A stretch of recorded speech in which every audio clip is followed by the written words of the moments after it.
नंदुरबार नगरपालिकेच्या सर्वसाधारण सभेत 194 कोटीच्या वार्षिक अर्थसंकल्पास मंजुरी. नगराध्यक्ष सौ रत्ना रघुवंशी यांच्या अध्यक्षतेखाली झाली सभा संपन्न. नंदुरबार नगरपालिकेच्या 8 वर्षांनंतर प्रथमच झालेल्या वार्षिक सर्वसाधारण सभेत अजेंड्यावरील सर्व विषयांना मंजुरी देण्यात आली. लोकनियुक्त नगराध्यक्ष सौ रत्ना रघुवंशी यांच्या अध्यक्षतेखाली सभा झाली. याप्रसंगी उपनगराध्यक्ष प्रथमेश चौधरी, मुख्याधिकारी राहुल वाघ आणि शिवसेना सत्ताधारी तसेच भारतीय जनता पार्टी, विरोधी पक्षनेता आणि MIMचे नगरसेवक नगरसेविका सभेला उपस्थित होते. सभा सुरू होण्यापूर्वी नगराध्यक्ष सौ रत्ना रघुवंशी यांनी केलेल्या विनंतीवरून प्रसारमाध्यम प्रतिनिधी सभागृहाबाहेर निघाले. दरम्यान यावर विरोधी पक्षाने आक्षेप घेत निषेध नोंदविला. सर्वसाधारण सभेत शासनाच्या आदेशानुसार वंदे मातरम गीताने कामकाजास प्रारंभ झाला. सर्वसाधारण सभा झाल्यानंतर नगराध्यक्ष सौ रत्ना रघुवंशी यांनी त्यांच्या दालनात प्रसारमाध्यम प्रतिनिधींशी संवाद साधला.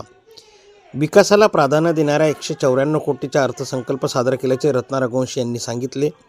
यावेळी आमदार चंद्रकांत रघुवंशी उपस्थित होते. नंददर्पण न्यूज लाईक करा, सबस्क्राईब करा आणि शेअर करा. धन्यवाद.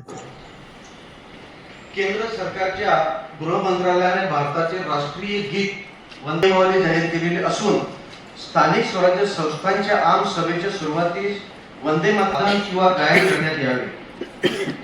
वंदे मातरम या राष्ट्रीय गीताचे वादन होईल. त्यानंतर लगेच राज्यगीत.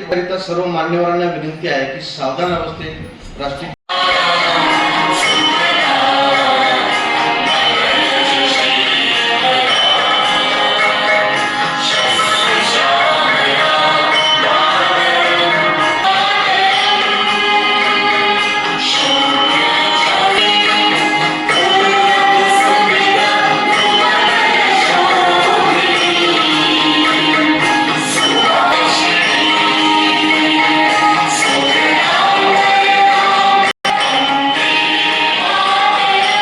सूचनेनुसार आजची सभा ही सर्व पत्रकार, छायाचित्रकार 2/2026 रोजी आयोजित नंदुरबार नगर परिषदेच्या सर्वसाधारण सभेसाठी उपस्थित साहेब, सर्व विषय समित्यांचे मान्यवर सभापती, सर्व सन्माननीय गटनेते.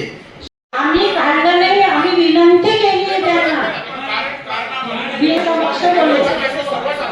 आणि तुम्हाला पण काही माहिती द्यायची असेल तर तुम्ही काय विनंती, याच्यामध्ये खूप फरक आहे. विनंती आणि बाहेर काढणं याच्यात खूप फरक आहे. हो, आज नगरपालिकेचं जनरल बोर्डामध्ये आज 26-27 अंदाजपत्रक सादर केलं.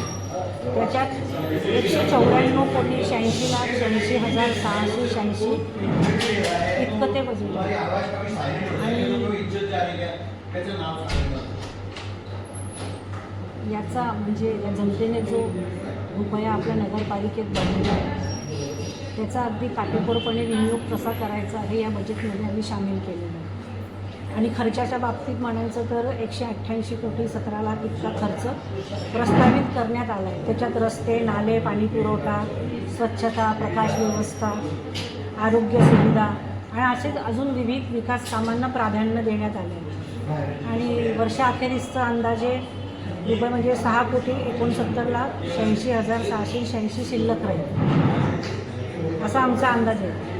म्हणजे विकासही होईल आणि आर्थिक शिस्तही राखली जाईल असा या अंदाजपत्रकाचा समतोल दृष्टिकोन आम्ही मांडलेला आहे. आणि शहरातील 225 चौरस फूटपर्यंतच्या गरीब आणि गरजू नागरिकांना घरपट्टी माफ करण्याचा निर्णय या संकल्पामध्ये आम्ही घेतलेला आहे. तशी सर्वसाधारण सभेमध्ये पण आम्ही शिफारस केली होती. आणि जी पाणीपट्टी आहे नगर परिषदेची 2010 पासून ती 1,007 रुपये होती. पण त्याच्यात आम्ही अत्यल्प अशी थोडीशी वाढ केली आहे. ती 1,006 वरून 1,250 करण्यात आली. म्हणजे इतर नाशिक विभागात नंदुरबारची घरपट्टी ही सर्वात कमी आहे. कारण की ही वाढ विकासासाठी आणि सेवा टिकवण्यासाठी आवश्यक आहे. हे म्हणजे नंदुरबारच्या जनतेने पण समजून घ्यावं ही माझी विनंती.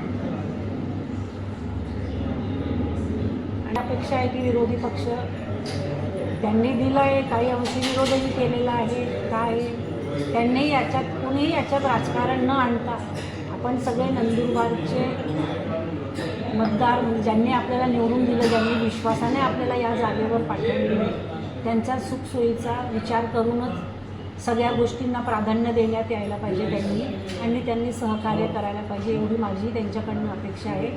आजचा बजेट आम्ही विकासाच्या दृष्टीने समतोल आखलेला आहे. करवाढ अशी जास्तीची झालेली नाही आहे.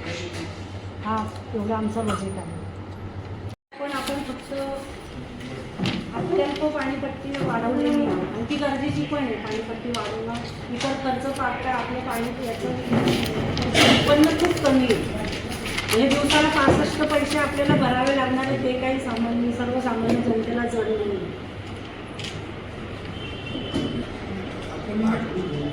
पालिकेचा जन्म झालाय.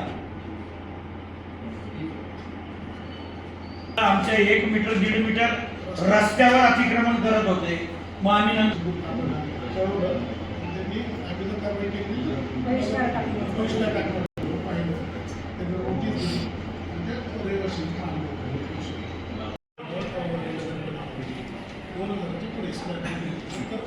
आपण त्यानंतर आपला जो खर्च वाढतोय पाणी पुरवठ्याचं टाइम लागणार गोष्टी या वाढत असल्यामुळे प्रशासनाची बरस केली होती की एक